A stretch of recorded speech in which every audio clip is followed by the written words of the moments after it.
આજે બનાવવાના મુઠિયા અને બાફેલા ઈંડાની તપેલી, જે આપણા નવસારી વાળા બધા બહુ ખાય અને ગાંધી લોકોની તો ફેવરિટ ડિશ છે. તો એના માટે મેં ચિકન ખીમો લીધો, પછી જિંજર ગાર્લિકની પેસ્ટ, આદુ લસણ, લીલું મરચું અને નાખ્યા છે મરીનો ભૂકો અને ધાણા, અને એની અંદર તેલનું મણ ઓલરેડી મૂકી દીધું છે. અને હું આ બ્લેક પેપર વાપરું છું, આ બ્લેક પેપર નાખ્યું છે અંદર. અને એની અંદર નાખવાની કાંદો ખીમો છે, તે કાંદો ખીમો નાખવાની. અને હવે આ બધું ને બરાબર હલાવી દેવાનું ને સોલ્ટ નાખવાનું.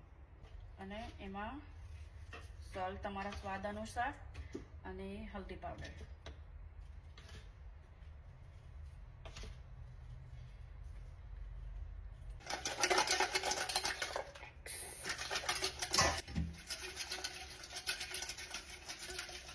બોઇલ્ડ ઈંડાને છોલવા માટે આ બહુ સારું પડે. ખાલી એને અંદર tap tap tap tap tap કરી દેવાનું એટલે આખા બોલ્સ મસ્ત છોલાઈ જાય.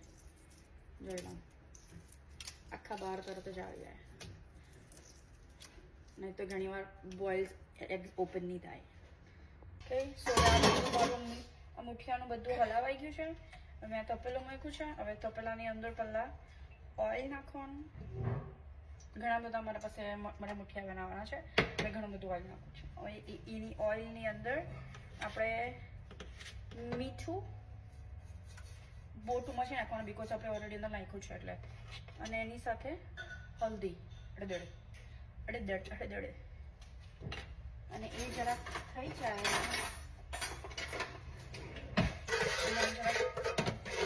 ગરમ થઈ જવા દેવાનું બરાબર. ગેસ થઈ ગયો એટલે થઈ ગયું. તો પહેલાં આપણે એની અંદર મેં બટાકો લીધો છે અને તેને પેલે આપણે ભજીયા બનાવીએ તેવી રીતે ગોલ ગોલ કાતરી કરી લીધી છે. પહેલાં હું આ બટાકા હળદર મીઠુંમાં કૂક કરી લઈશ અને પછી તેને પહેલાં બટાકાને કાઢી લઈશ અને ત્યાર પછી હું અંદર મુઠિયા મૂકીશ. કે હવે આ બટાકા અંદર હળદર મીઠુંમાં કૂક થઈ ગયા છે. તો હવે પહેલાં આપણે એ બટાકાને ધીરે રહીને કાઢી લેવાના, તૂટે નહીં જેવી રીતે.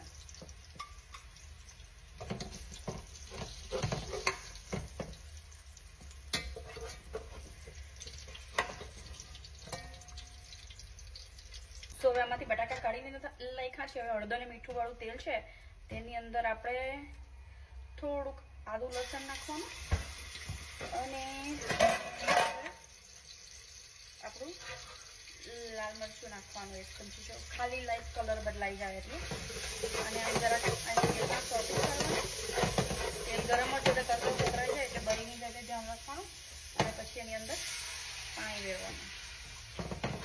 હવે પાણી વેર્યું, હવે પાણી ગરમ થઈ જાય એટલે એની અંદર આપણે મુઠિયા મૂકશું. હવે આ પાણી તપડી ગયું છે, તેની અંદર હવે આપણે આ મુઠિયા મૂકી દઈશું. બચ્યું છે આવી રીતે આ ગોલ ગોલ કરીને આ મુઠિયા મૂકી દેવાના.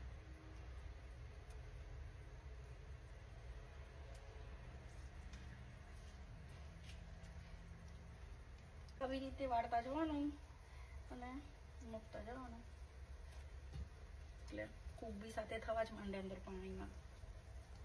તો બધા મુઠિયા મૂકી દીધા છે. હવે એને 10 મિનિટ થશે તો 10 મિનિટમાં તો થઈ જશે, તરત ચડી જશે.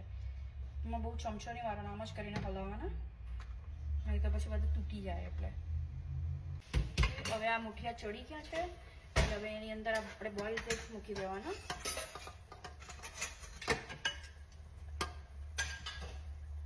બોઇલ એગ અંદર મૂકી દીધા છે. એની પછી આ ધીરે ધીરે ઉપર આ બટેટો મૂકી દેવાનો. ધ્યાનથી એકદમ તૂટી નહીં જાય, ને તો પછી બધું અંદર જાડો જાડો રસો થઈ જાય, તૂટી જાય.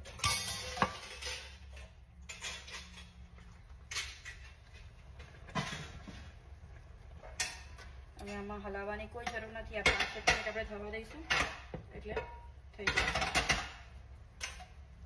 તો હવે 5 મિનિટ થઈ ગઈ છે. તો હવે એની ઉપર આપણે નાખવાનો ગરમ મસાલો, એની ઉપર મારા ફેવરિટ ધાણા. તો બની ગઈ છે ઈંડા અને મુઠિયાની તપેલી. તમે બધા બી ટ્રાય કરો. આ મારી આ ગાંધી રેસીપી બહુ ફેવરિટ છે, નવસારીના લોકોને તો બહુ જ ભાવે છે. સો તમે બધા બી ટ્રાય કરો.